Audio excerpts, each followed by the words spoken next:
ఇంత చెడగొడితే మేమంతా మౌనంగా ఉండాలా?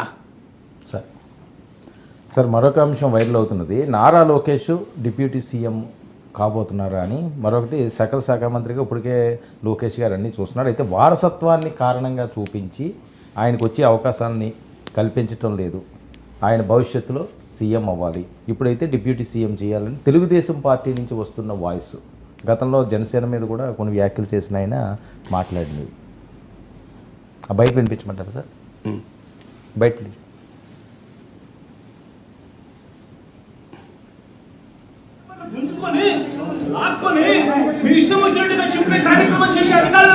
రాజేష్ బయట. రాష్ట్ర అధ్యక్షుల్ని అలాగే పొలిట్ బ్యూరో సభ్యులు ఒకటే కోరుకుంటున్నాను, ఒకవేళ ఆయన సీఎం చేయడం అనేది పెద్ద ఆయన ఆలోచిస్తారు, దానికి ఇంకా సమయం పడుతుంది అంటే ఓకే, కనీసం ఆయన ఇమీడియట్ గా డిప్యూటీ సీఎం గా ప్రకటించండి సార్.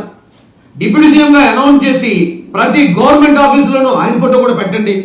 రాష్ట్రంలో ప్రతి ఏరియాలో ఉన్న క్యాడర్ కి ఆయన్ని పంపించి ఆయన ద్వారా భరోసా ఇప్పించండి. నేను రాష్ట్ర అధ్యక్షుల్ని అలాగే పొలిట్ బ్యూరో సభ్యులు ఒకటే కోరుకుంటున్నాను, ఒకవేళ ఆయన సీఎం చేయడం అనేది పెద్ద ఆయన ఆలోచిస్తారు, దానికి ఇంకా సమయం పడుతుంది అంటే ఓకే. ఇది సార్ అంటే ఇది ఇటీవల కాలంలో పెరగటానికి ఇది ఇప్పుడు ఈ కామెంటే కాదు, మీకు ABN Radhakrishna weekend comment with ఆర్కేలో అబ్జర్వేషన్ ఇచ్చాడు సార్. ఏంటి, లోకేష్కు చంద్రబాబు నాయుడు క్రియాశీలక రాజకీయాల్లో ఉండడం వల్ల మీకు లోకేష్ ఎదగడానికి ఇదొక అవకాశాలు రావడం లేదు. ఎందుకంటే చంద్రబాబు నాయుడు చూసుకోగలుగుతాడు కదా ఏదైనా అని. సో దానికి ఆయన వీకెండ్ కామెంట్లో కూడా చెప్పాడు, మర్రి చెట్టు కింద ఇతర వృక్షాలు పెరగవు అని. అందువల్ల లోకేష్ను ప్రొజెక్ట్ కావడం లేదు, లోకేష్ ఎమర్జ్ కావటానికి అడ్డంకులుగా మారిపోతున్నాయి. ఇలాంటి అంశాలు తెలుగుదేశం సర్కిల్స్ నుంచే కాదు, ఇప్పుడు మీకు రాధాకృష్ణ లాంటి వాళ్ళ కామెంట్స్ కూడా అదే కంక్లూజన్ తెస్తుంది. ఎందుకు ఈ ప్రశ్న వస్తుంది అంటే టీడీపీలో ఒక ఛాలెంజ్ ఒక టెన్షన్ మొదలైంది. సో ఈ కూటమి చంద్రబాబు నాయుడు పవన్ కళ్యాణ్ల సారథ్యంలో ఈ కూటమి ఏర్పడింది. ఏర్పడిన తర్వాత పవన్ కళ్యాణ్ ఎలక్షన్స్కు ముందు ఎలక్షన్ల తర్వాత ఆయన వ్యూహాత్మకంగా అడుగులు వేయడం, ఆయన ఇమేజ్ పాపులారిటీ పెరగడం, ఇది ఒక డైమెన్షన్. దీంతో తెలుగుదేశం పార్టీలో లోకేష్ ఫ్యూచర్ నాయకుడు పవన్ కళ్యాణ్కు చంద్రబాబు నాయుడు పోటీ కాదు, పవన్ కళ్యాణ్కు పోటీ చంద్రబాబు నాయుడు కాదు, చంద్రబాబు నాయుడు పవన్ కళ్యాణ్ పోటీ కాదు. అనివార్యంగా భవిష్యత్తు ఆంధ్రప్రదేశ్ రాజకీయాల్లో వైసీపీ తరఫున జగన్, జనసేన తరఫున పవన్, తెలుగుదేశం తరఫున లోకేష్, వీళ్ళ ముగ్గురు ఉండాల్సిందే కదా. ఇందులో ఏ రెండు పార్టీలు కలిసి ఉంటాయా కలిసి ఉండవా ఈ పక్క పెడదాం.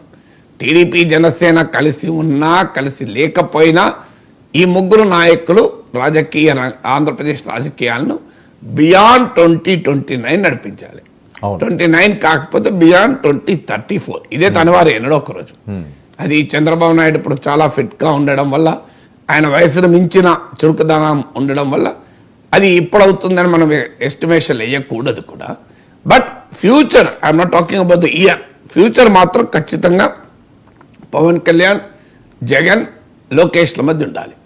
సో ఉండాలి అనుకున్నప్పుడు ఇప్పుడు పవన్ కళ్యాణ్ ఏమో ఆటోమేటిక్గా ప్రొజెక్ట్ అవుతున్నాడు. ఆయన ఎవరు ప్రొజెక్ట్ చేయాల్సిన అవసరం లేదు, ఆయన స్వయం ప్రకాశితంగా ప్రొజెక్ట్ అవుతున్నాడు. కారణం ఆయన ఎన్నికల్లో నిర్వహించిన పాత్ర, అది చంద్రబాబు నాయుడే చెప్పాడు కదా, గేమ్ చేంజర్. ఆయన పవన్ కళ్యాణ్ ఈ రాజకీయ పరిణామాల గేమ్ చేంజర్గా ఉండడం, ఎన్నికల తర్వాత కూడా ఆయన చాలా స్పష్టంగా తన ఇండిపెండెంట్ పొలిటికల్ ఎగ్జిస్టెన్స్ను స్ట్రెంథన్ చేసుకుంటున్నాడు. ఇప్పుడు తిరుపతిలో ఇన్సిడెంట్ జరిగింది, ముఖ్యమంత్రి వెళ్ళాడు, కానీ ఉప ముఖ్యమంత్రి కూడా ఇండిపెండెంట్గా వెళ్ళాడు. వెళ్ళడమే కాదు, కామెంట్ కూడా చేశాడు. అందుకే ఏబిఎన్ రాధాకృష్ణ లాంటి వాళ్ళ కామెంట్, ముఖ్యమంత్రితో కలిసి వెళ్ళి ఉంటే బాగుండేది, ఒకే విలేకరుల సమావేశంలో కామెంట్ చేస్తే ఒక రకంగా ఉండేది, విడివిడిగా చేయడం వల్ల రకరకాల సిగ్నల్స్ పోతున్నాయంటూ కామెంట్ చేశారు. కానీ మరి చంద్రబాబు నాయుడు విడివిడిగా తీసుకొని పోయి ఉంటే పవన్ కళ్యాణ్ రానడా? సో చంద్రబాబు నాయుడు ఒక్కడే వెళ్ళాడు. వెళ్ళినప్పుడు ఆటోమేటిక్గా పవన్ కళ్యాణ్ ఆయనంతటా ఆయన వెళ్ళి ఆయన కామెంట్ చేశాడు. మీకు చంద్రబాబు నాయుడు హాస్పిటల్లో పరామర్శించి వెళ్ళి సమీక్ష చేస్తున్న సమయంలో అన్ని తెలుగు ఛానల్ మీరు గమనించిన ఆ టైంలో చంద్రబాబు నాయుడు సమీక్ష పైన వార్తలు ఇస్తున్నాయి. ఫోకస్ అంతా చంద్రబాబు నాయుడు సమీక్ష పైన ఉంది. సడన్ గా అన్ని ఛానళ్ళు పవన్ కళ్యాణ్ వైపు తిరిగాయి. ఎందుకంటే అక్కడ పవన్ కళ్యాణ్ వచ్చాడు, పవన్ కళ్యాణ్ మాట్లాడడం మొదలు పెట్టాడు. సో కొంతమంది మీడియా వారితో తెలుగుదేశం వారు అభ్యంతరాన్ని కాకపోయినా ఈ అంశాన్ని రైజ్ చేశారు కూడా. ఏంటి సార్ చంద్రబాబు ముఖ్యమంత్రి సమీక్షను కూడా మీరు మధ్యలో ఆపారు, కవర్ చేయకుండా. మేమేం చేస్తాం, మీ ఉప ముఖ్యమంత్రి ఆ సమయానికి వచ్చి ఆయన మాట్లాడుతుంటే మరి మేము కవర్ చేయకుండా ఉండగలమా? సో అందువల్ల ముఖ్యమంత్రి సమీక్షను కూడా మీ క్లౌడ్ చేసేసింది ఉప ముఖ్యమంత్రి పర్యటన. ఇది సహజంగానే తెలుగుదేశం అభిమానులకు కాస్త ఇబ్బందిగా మారింది. ఏమనలేరు కానీ ఇబ్బందిగా మారింది అని అనడానికి ఉదాహరణ రాధాకృష్ణ కొత్త పలుకులే. సో ఆయన ఆ తెలుగుదేశం వర్గాల్లో వ్యక్తమవుతున్న ఆ ఫీలింగ్ సెంటిమెంటు మీరు ఒక రకంగా ఆయన వ్యాఖ్యానంలో మనకు కనిపించింది. సో అందువల్ల ఆయన తెలుగుదేశం శ్రేణుల్లో ఉండే ఎమోషన్స్ను ఆయన రాశాడు కదా.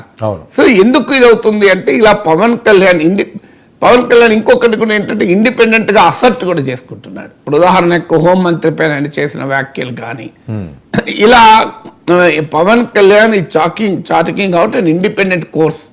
ఇప్పుడు తిరుపతి లడ్డు అంశం కూడా తెలుగుదేశం పార్టీ చంద్రబాబు నాయుడు కామెంట్లతో మొదలైంది, కానీ అది తెలుగుదేశం కంట్రోల్ లేకుండా పోయింది. పవన్ కళ్యాణ్ వచ్చి నేను సనాతన ధర్మ బోర్డు పెట్టాలి అంటూ ఆయన దీక్షలు చేయడము, దాన్ని ఇంకో లెవెల్కి తీసుకెళ్లాడు పవన్ కళ్యాణ్. సో చంద్రబాబు నాయుడు ప్రారంభించిన దాన్ని తనదైన శైలిలో తనదైన మార్గంలో పవన్ కళ్యాణ్ దాన్ని తీసుకెళ్లాడు ఇష్యూను. ఇలా మీకు ఇప్పుడు 3 ఇష్యూస్ తిరుపతి ఇప్పుడు తొక్కిసలాట విషయంలోనైతే టీడీపీ వాళ్ళు కుట్ర సిద్ధాంతాన్ని ప్రవచిస్తూ ఉన్నారు. ఇది జగన్ కాలంలో ప్రవేశపెట్టిన టోకన్ల వల్లనే జరిగింది, జగన్ హయాంలో ప్రవేశపెట్టిన 10 రోజుల వైకుంఠ ద్వార దర్శనం వల్లనే జరిగింది, ఇది ఇందులో ఏదో కుట్ర దాగి ఉంది, కావాలని చేస్తున్నారంటూ దీన్ని గత ప్రభుత్వం పైన తోసేసే పని చేస్తుంటే సడన్ గా పవన్ కళ్యాణ్ వచ్చి టీడీపీ పొలిటికల్ అటాక్ పైన నీళ్లు చల్లాడు. పవన్ కళ్యాణ్ వ్యాఖ్యలు నీళ్లు చల్లాడు, ఆయన కావాలని చల్లాడని కాదు. పవన్ కళ్యాణ్ చేయమన్నాడు, మీరు క్షమాపణ చెప్పండి, నేనే క్షమాపణ చెప్తున్నా, మీరు చెప్పడానికి ఏముంది అంటూ టీటీడీ చైర్మన్ ఈవోను లిటరల్లీ క్షమాపణ చెప్పించాడు. అంటే తెలుగుదేశం పార్టీ అప్పటిదాకా క్రియేట్ చేస్తున్న నరేటివ్ ఏంటి, మా తప్పేమీ లేదు, ఈ ఇన్సిడెంట్కు ప్రభుత్వ యంత్రాంగం తప్పు కాదు, ఈ తప్పంతా గత ప్రభుత్వం అనుసరించిన పద్ధతులు కొనసాగడం వల్లనే, గత ప్రభుత్వంలో ఉన్న అధికారులు ఉండడం వల్లనే కింది స్థాయిలో ఇలా రకరకాల నరేటివ్ క్రియేట్ చేశారు. ఇది కుట్ర అనే స్థాయికి వెళ్ళారు. సో మీరు అది కుట్ర, ఈవెన్ ఆ రోజుల్లో ఆంధ్రజ్యోతిలో కథనం కూడా వచ్చింది, 2022 నుంచి కూడా తొక్కిసలాటలు జరుగుతున్నాయి, జగన్ ప్రవేశపెట్టిన టోకన్ల వల్లనే ఇదంతా జరిగింది అని. సో ఈ నరేటివ్ బిల్డ్ చేస్తున్న సమయంలో పవన్ కళ్యాణ్ వచ్చి పంక్చర్ చేసి పడేశాడు. ఆయన బేషరతుగా ఆయనే క్షమాపణ చెప్పి క్లియర్గా జగన్మోహన్ రెడ్డి, అందుకే మీరు గమనించండి పవన్ ఉన్న సమయంలో జగన్ కూడా వచ్చాడు. జగన్మోహన్ రెడ్డి మాటలకి డిమాండ్కి వాల్యూ పక్కకు పోయింది, ఎందుకంటే జగన్ చెప్పాల్సింది పవనే చెప్పేశాడు. క్షమాపణ చెప్పమని జగన్ అడిగితే జగన్ అడగాల్సిన అవసరమే లేకుండా పవన్ చెప్పాడు. దానివల్ల పవన్ కళ్యాణ్ ఇమేజ్ కూడా పెరిగింది. ఎందుకంటే ప్రజల్లో ఉండే మూడు కూడా ఆడ తొక్కిసలాట జరిగి 6 చనిపోతే కళ్ళ ముందట ముఖ్యమంత్రి సమీక్షలో చైర్మన్ ఈవోలు ఓరుకోరు వాదించుకుంటే, సమన్వయ లోపం క్లియర్గా కనబడుతుంటే, ప్రభుత్వమే అధికారులను సస్పెండ్ చేస్తుంటే, అధికారులు సమన్వయ లోపం ఉందని ముఖ్యమంత్రి కూడా వ్యాఖ్యానిస్తుంటే, మళ్ళీ గత ప్రభుత్వ కుట్ర అని మళ్ళీ అంటే జనం నమ్ముతారా? మీరే చెప్తున్నాను, మీకు మన కళ్ళ ముందర జరుగుతుంది ఇవన్నీ. ఆఖరికి ఈవోకు చైర్మన్కే పడదాయే. సో అది ముఖ్యమంత్రి ఏమీ చేయలేని పరిస్థితి, ఆయన ముందట్టే వాదించుకుంటారు. అది ఈనాడు ఆంధ్రజ్యోతిలోనే పతాక శీర్షిక, పోనీ సాక్షిలో వస్తే మనం పక్కకు పెట్టచ్చు. ఇదంతా జరుగుతున్న సమయంలో పవన్ కళ్యాణ్ కంప్లీట్గా కంప్లీట్లీ డిఫరెంట్ స్టాండ్ తీసుకొని ప్రజల అభిమానాన్ని, ప్రశంసను కూడా పొందాడు. ఇట్లుండాలి లీడర్ అంటే, చూడు ఇది దానికి శశబిషలు లేవు, బేషిజాలు లేవు, తప్పును ఒప్పుకున్నాడు, అది కదా గొప్పతనం అని పవన్ కళ్యాణ్కి ఎక్కడలేని ప్రశంస వచ్చింది. మీరు మొత్తం డిస్కోర్స్ను ఒక రకంగా పవన్ కళ్యాణ్ డైవర్ట్ చేసేసాడు మొత్తం. ఇవన్నీ జరుగుతున్నప్పుడు తెలుగుదేశం శ్రేణిలో టెన్షన్ మొదలైంది. ఈ టెన్షన్ పవన్ కళ్యాణ్ పెరుగుతున్నాడని కాదు. నిజంగా చెప్పాలంటే టీడీపీ నాయకత్వం చంద్రబాబు నాయుడు కానీ లోకేష్ కానీ టీడీపీలో ఉన్న శ్రేణులు కానీ పవన్ కళ్యాణ్ పట్ల ఏ రకమైన డిస్రెస్పెక్ట్ చూపడం లేదు, ఏ రకమైన అగౌరవాన్ని చూపడం లేదు. మీరు ఎక్కడైనా గమనించండి, పవన్ కళ్యాణ్ పైన లోకేష్ ఎక్కడ ఆధిపత్యాన్ని ప్రదర్శించడమో ఆధిక్యతను ప్రదర్శించడమో ఎక్కడ జరగడం లేదు. They are maintaining very very decent విషయం. అంత యాక్టివ్గా ఆయన బయటకు కూడా రావట్లేదు సార్. ఏదన్నా బట్ పవన్ కళ్యాణ్ ను తగ్గించేటువంటి విధంగా చంద్రబాబు నాయుడు చేయడం లేదు, పవన్ కళ్యాణ్ చేయడం లేదు, తెలుగుదేశం చేయడం లేదు. మనం ఇది ఫ్యాక్ట్. పవన్ కళ్యాణ్ కూడా చేయడం లేదు. ఎక్కడ చంద్రబాబు నాయుడు గౌరవాన్ని ఆయన క్వశ్చన్ చేయడమో, చంద్రబాబు నాయుడు నాయకత్వాన్ని పట్ల అవిధేయత ప్రకటించడము, తాను ఒక ప్యారలల్ పవర్ సెంటర్ అని తనకు తాను ప్రదర్శించుకోవడమో చేయడం లేదు. పవన్ కళ్యాణ్ చేస్తున్నది తన అస్తిత్వాన్ని, తన పొజిషన్ అసెప్ట్ చేసుకుంటున్నాడు. Not at the cost of Chandrababu Naidu, within the Chandrababu Naidu leadership లోనే చేస్తున్నాడు. అందువల్ల as of now Pavan Kalyan కు లోకేష్ కి ఏదో పరుగు పందం ఉందని, వాళ్ళిద్దరి మధ్య ఏదో పోటీ ఉందని మనం అనుకోకూడదు. రెండు రాజకీయ పార్టీలు ఎవరి పార్టీని పెంచుకోవడం వాళ్ళకి అవసరం కదా. ఇలా లోకేష్ను చేయాలి అని వస్తున్న డిమాండ్ కూడా it is not an anti Pavan Kalyan demand. తెలుగుదేశంలో ఈ డిమాండ్ రావటానికి కారణము పవన్ కళ్యాణ్ ఏదో ఎదిగిపోతున్నాడు, పవన్ కళ్యాణ్ ఏదో తగ్గించాలి అనే ఉద్దేశంతో వస్తున్న డిమాండ్ కూడా కాదు. ఏ కన్సర్న్ చేస్తుంది అంటే భవిష్యత్ ఆంధ్రప్రదేశ్ రాజకీయాల్లో అక్కడ జగన్ ఇటు పవన్ ఉంటే తెలుగుదేశానికి ఎవరు నాయకుడు? చంద్రబాబు నాయుడు యాక్టివ్గా ఉన్నంత కాలం ఇబ్బంది లేదు.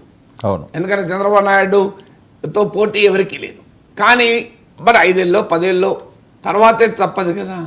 సో ఈ ట్రాన్సిషన్ పూర్తి కావడం లేదన్నది టీడీపీ వర్గాల్లో ఆందోళన.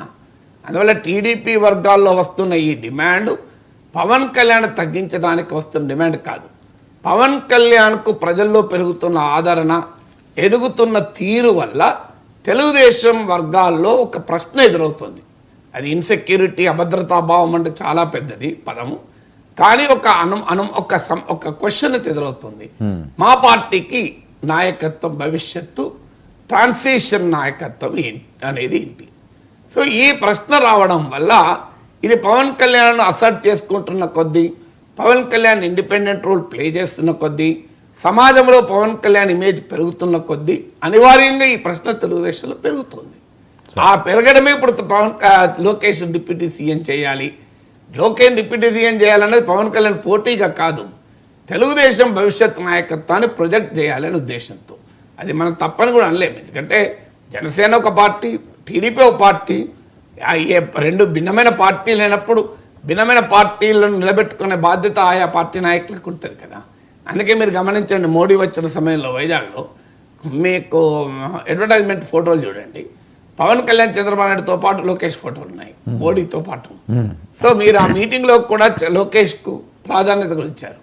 అందువల్ల ఇది తెలుగుదేశం శ్రేణుల్లో వస్తున్నటువంటి డిమాండ్లకు ప్రాతిపదిక. అది మరి ఇది చంద్రబాబు నాయుడు ఆశీస్సు లేకుండా వస్తాయా? చంద్రబాబు నాయుడు ఆశీస్సు లేకుండా తెలుగుదేశంలో ఏది రాదు మీకు. కానీ చంద్రబాబు నాయుడే చేయిస్తున్నాడని నేను చెప్పలేను, కానీ బట్ చంద్రబాబు నాయుడుకు కోపం వస్తుందంటే మాత్రం ఎవరు మాట్లాడరు కదా. అవును. సో అందువల్ల డెఫినెట్గా తెలుగుదేశంలో ఈ తర్జన భర్జన మొదలైంది. ఇది మరి ఏ రకంగా లోకేష్ను ఎలివేట్ చేయడం తెలుగుదేశానికి అవసరం, అదొక రాజకీయ ఆవశ్యకత.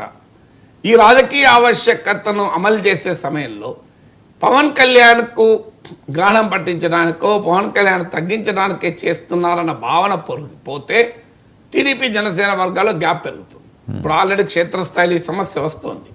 మీకు అనేక చోట్ల క్షేత్రస్థాయిలో కాంపిటేటివ్ డిమాండ్స్ పెరుగుతున్నాయి. ఘర్షణ అని నేను చెప్పలేను, టీడీపీ జనసేన మధ్య కాన్ఫ్లిక్ట్ అనరాదు, కాంపిటీషన్ అయితే పెరుగుతుంది. Difference between conflict and competition. ఇప్పుడు ఈవెన్ టీటీడీలో ఈవెన్ దర్శనానికి ఇచ్చే లెటర్ల నుంచి మొదలుకొని అన్ని విషయాల్లో కూడా ఈ కాంపిటీషన్ పెరుగుతుంది. నామినేటెడ్ పదవుల్లో ఈ కాంపిటీషన్ పెరుగుతుంది. పొలిటికల్ డామినేషన్ కొరకు క్షేత్రస్థాయిలో పెరుగుతుంది. ఇప్పుడు టీడీపీ జనసేన ఎమ్మెల్యే ఉన్న చోట టీడీపీలో ఎస్టాబ్లిష్ లీడర్స్ ఉన్నారు. పేరుకు అక్కడ జనసేన ఎమ్మెల్యే ఉన్నాడు, కానీ టీడీపీ నుంచి ఎస్టాబ్లిష్ లీడర్స్ ఉన్నారు. వారి నుంచి తీవ్రమైన రెసిస్టెన్స్ వస్తుంది ఆధిపత్యం కొరకు.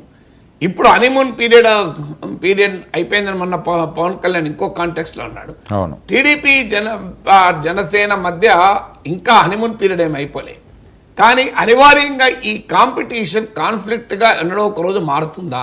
యాజ్ ఆఫ్ టుడే కాన్ఫ్లిక్ట్ కాదు, అది ఎక్కడో ఒక చోట కాన్ఫ్లిక్ట్గా కూడా పరిణమించవచ్చు క్షేత్రస్థాయిలో అక్కడున్న స్థానిక సిచ్యువేషన్ వల్ల. ఇప్పుడు ఒంగోలు ఉంది, ఒంగోలులో బాలినేని జనసేనలోకి వచ్చారు, ఆటోమేటిక్గా అక్కడ ఉన్న జనార్దన్ టీడీపీ ఎమ్మెల్యే నుంచి ఆ రెసిస్టెన్స్ వచ్చింది, ఈయన ఎలా తీసుకుంటారని. సో ఇలాంటివి కొన్ని చోట్ల స్థానికంగా లోకల్ డైమెన్షన్స్ వల్ల కాన్ఫ్లిక్ట్ బహిర్గతం కావచ్చు, కానీ ఓవరాల్గా మ్యాక్రో లెవెల్గా స్టేట్లో చూస్తే it is not conflict, it is more competition. ఈ కాంపిటీషన్ అనివార్యంగా కాన్ఫ్లిక్ట్గా మారుతుంది ఇది రోజులు గడుస్తున్న కొద్దీ. అందువల్ల ఈ కాన్ఫ్లిక్ట్గా మారడం అనేది ఈ అంటే మ్యాక్రో లెవెల్లో అక్కడ పవన్ కళ్యాణ్ లోకేష్, మైక్రో లెవెల్లో ఈ కాంపిటీషన్ కాన్ఫ్లిక్ట్, ఈ రెండు పరస్పరం ఒకదాంతో ఒక సంబంధం ఉంది. పైన లోకేష్ ప్రొజెక్షన్ కాస్త పవన్ కళ్యాణ్కు పోటీగా అనే భావన కనుక వస్తే ఈ కాంపిటీషన్ తొందరగా కాన్ఫ్లిక్ట్గా మారుతుంది. కాదు, పవన్ కళ్యాణ్ స్థాయి పవన్ కళ్యాణ్దే, లోకేష్ను ఎలివేట్ చేయడం తెలుగుదేశం అవసరం రీత్యా చేసుకుంటున్నారనే భావన ఉంటే ఈ కాంపిటీషన్ కాస్త కాన్ఫ్లిక్ట్ కావడం ఆలస్యమవుతుంది. అది ఏ రకంగా ప్రొజెక్ట్ అవుతుంది, ఎప్పుడు ప్రొజెక్ట్ అవుతుంది అన్న దానిపైన ఆధారపడుతుంది. ఇంకొక డైమెన్షన్ ఏమవుతుందంటే వైసీపీలో వెళ్ళిపోతున్న నాయకులు టీడీపీలో చేరలేకపోతే వాళ్ళు జనసేన వైపు వస్తున్నారు. బాలినేని ఒక ఉదాహరణ, దానికి బాలినేని ఉదయభాను వాళ్ళు ఉదాహరణ. రేపు ఇంకా పెరుగుతుంది ఇది. అవును, అంటే ఒక వైసీపీ కనుక నిలబెట్టుకోలేని పరిస్థితి వస్తే తమ నాయకుల్ని వాళ్ళు ఎటుపోవాలి, టీడీపీలో జనసేన కన్నా పోవాలి, బీజేపీలో కన్నా వెళ్ళాలి. టీడీపీలోమో హౌస్ఫుల్ ఉంటుంది చాలా చోట్ల, అది ఎందుకంటే చాలా చరిత్ర ఉన్న పార్టీ కనుక జనరేషన్స్ ఆఫ్ లీడర్షిప్ ఉంటుంది ఆ పార్టీకి. అందువల్ల నీకు అనివార్యంగా వైసీపీ నుంచి ఇటువైపు వస్తారు, అది స్థానికంగా ఇష్యూస్గా మారుతున్నాయి. అందుకే ఒంగోలు ఉదాహరణ చెప్పి. సో అందువల్ల ఈ టీడీపీ జనసేన మధ్యలో ఉండేటువంటి పొలిటికల్ డైమెన్షన్స్ యొక్క ఒక రూపమే ఈ డిమాండ్, లోకేష్ డిప్యూటీ సీఎం చేయాలి అని. ఎందుకంటే రేపేంటి భవిష్యత్ ఏంటి, తెలుగుదేశం పార్టీకి లీడర్షిప్ నాయకత్వం పూర్తిగా ఎవాల్వ్ కాకపోతే, పూర్తిగా ఎలివేట్ కాకపోతే పార్టీ నష్టపోతుంది. ఎందుకంటే జగన్ పవన్ ఉన్నప్పుడు రేపు బీజేపీ కనుక మళ్ళీ ఇంకా జూనియర్ ఎన్టీఆర్ని పట్టుకొస్తారో ఏం చేస్తారో తెలియదు. నేను అమిత్ షా గతంలో జూనియర్ ఎన్టీఆర్తో మాట్లాడి ఉన్నాడు. యాజ్ ఆఫ్ నౌ లేకపోవచ్చు ఆ ఛాలెంజ్, రేపు ఏమవుతుంది తెలియదు. ఒకవేళ జూనియర్ ఎన్టీఆర్ రాకపోయినా పవన్ కళ్యాణ్ బీజేపీ జనసేన కలిపి చూడాలి పవన్ కళ్యాణ్. ఆయన ఇద్దరు రెండు పార్టీలకు సంయుక్త నాయకుడు, కూటమి నాయకుడే కాకుండా విత్ ఇన్ ద కూటమి మళ్ళీ రెండు పార్టీలకు లింక్. మన అందరికీ తెలుసు బీజేపీకి పవన్ కళ్యాణ్ మోర్ క్లోజ్ అని. సో అందువల్ల ఈ ఫ్యాక్టర్స్ అన్నీ ఉన్నాయి. ఏం జరుగుతుంది అనేది రాధాకృష్ణ అన్నాడు కదా, రాజకీయాలు నిశ్చలంగా ఉండవు. పవన్ కళ్యాణ్ ఉపయోగించుకొని బీజేపీ తెలుగుదేశానికే ప్రత్యామ్నాయంగా ఎదగాలని ఆ పార్టీ అధిష్టానం ప్రయత్నిస్తుంది అని కూడా అన్నారు రాధాకృష్ణ. ఈ మాట నేను చాలా రోజుల నుంచి అంటున్నాను. బీజేపీ చరిత్ర ఎక్కడన్నా చూడండి దేశంలో మిత్రపక్షాలకు ఎట్ ద కాస్ట్ మిత్రపక్షాలు కూడా బీజేపీ పెరగడానికి ప్రయత్నం చేస్తుంది. అందువల్ల ఇప్పుడు టీడీపీ జనసేన ఫంక్షన్ కదా, బీజేపీ కూడా ఎంటర్ అవుతుంది. సో బీజేపీ ఇటు హైందవ శంకారావాలు తీసుకొస్తుంది. సో బీజేపీ గ్రౌండ్ మొత్తం తన వైపుగా ఫెర్టైల్ మార్చుకోవాలి అని బీజేపీ ప్రయత్నిస్తోంది. దానికి టీడీపీ నాయకత్వం తమ షార్ట్ టర్మ్ గెయిన్స్ కొరకు అవకాశం కూడా ఇస్తుంది. ఇప్పుడు తిరుపతి లడ్డు పైన చంద్రబాబు నాయుడు క్రియేట్ చేసినటువంటి స్టామ్ టీడీపీకి ఉపయోగపడదు. మీరు చూడండి ఫ్యూచర్లో అది బీజేపీకి ఉపయోగపడుతుంది. టీడీపీకి షార్ట్ టర్మ్ బెనిఫిట్స్ కొరకు జగన్మోహన్ రెడ్డి పర్సనల్ ఫెయిత్ను టార్గెట్ చేస్తూ చంద్రబాబు నాయుడు మొదలుపెట్టే వరకే చంద్రబాబు నాయుడు, తర్వాత ఆయన చేతిలో ఉండదు. అది ఎక్కడికో పోతుంది. మీరు చూడండి రాబోయే కాలంలో, నేను ఇవాళ చెప్తే మనకు కొన్ని అర్థం కాదు, మీకు ఫ్యూచర్లో ఖచ్చితంగా తెలుగుదేశం పార్టీకి ఒక సంకట స్థితి వస్తుంది. ఎందుకంటే అది బీజేపీకి ఉపయోగపడే డైమెన్షన్, టీడీపీకి ఉపయోగపడదు. బీజేపీ టీడీపీతో కలిసి ఉన్నంత కాలం ఆ ఇష్యూ సమస్య కాదు. కానీ ఎప్పుడైనా గ్యాప్ వచ్చిన రోజు సో ఆ ఫెర్టైల్ గ్రౌండ్ బీజేపీకి ఉపయోగపడుతుంది, టీడీపీకి కాదు. టీడీపీ ఒక స్టేజ్ దాటి దాన్ని ఉపయోగించుకోలేదు ఇలాంటి ఇష్యూస్ను. సో అందువల్ల రాబోయే కాలంలో ఆంధ్రప్రదేశ్ రాజకీయాల్లో జరిగే చర్నింగ్కు ఒక రిఫ్లెక్షన్ ఇది. సార్ మరొక వైపు